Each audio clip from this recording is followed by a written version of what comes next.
लम्की लगायत कैलालीमा आज पनि अत्याधिक गर्मी हुने सम्भावना रहेको छ। जल तथा मौसम विज्ञान विभाग मौसम पूर्वानुमान महाशाखाका अनुसार सुदूरपश्चिम र लुम्बिनी प्रदेशका तराई क्षेत्रमा तातो लहर, बागमती र गण्डकीमा तातो दिनको सम्भावना रहेको छ। मनसुन नेपाल भित्रिए पनि कमजोर अवस्थामा रहेकाले तत्काल उल्लेखनीय पानी पर्ने सम्भावना नरहेको मौसमविदको भनाइरहेको छ।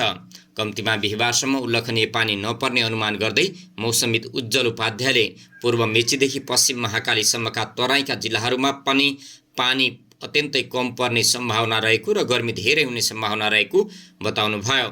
मौसम विज्ञान विभागको मौसम पूर्वानुमान महाशाखाका अनुसार लुम्बिनी र सुदूरपश्चिम प्रदेशका तराई क्षेत्रका केही स्थानमा तातो लहर तथा बागमती र गण्डकी प्रदेशका तराई क्षेत्रका केही स्थानमा तापक्रम बढ्ने सम्भावना रहेको छ। यस वर्षको मनसुन सरदरभन्दा 6 दिन ढिलो अर्थात् असार 5 गते कोशी प्रदेशमा भित्रिएको थियो। असार 8 गते मधेस बागमती हुँदै गण्डकी र लुम्बिनी प्रदेशका केही भूभागमा विस्तार भएको थियो, तर मनसुन कमजोर अवस्थामा रहेकाले उल्लेखनीय पानी पर्न सक्ने सम्भावना भने रहेको कम देखिएको छ। मौसम पूर्वानुमान महाशाखाका अनुसार हाल कोशी मधेस र बागमती प्रदेशका सम्पूर्ण क्षेत्र, गण्डकी प्रदेशका केही तथा लुम्बिनी प्रदेशको पूर्वी तराईका केही स्थानमा मनसुनी वायुको प्रभाव रहेको छ।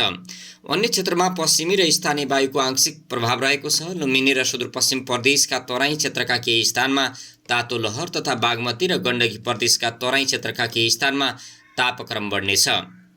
अहिले लम्की लगायत कैलालीको आकाशमा हल्का बादल लागिरहेको छ, घाम समेत देखिएको छ।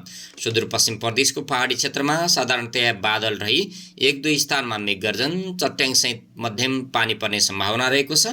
हिमाली क्षेत्रमा साधारणतया बादल रही 1-2 स्थानमा मेघगर्जन, चट्याङसहित मध्यम पानी पर्नुका साथै हल्का हिमपातको समेत सम्भावना रहेको जल तथा मौसम विज्ञान विभाग मौसम पूर्वानुमान महाशाखाले अनुमान गरेको छ।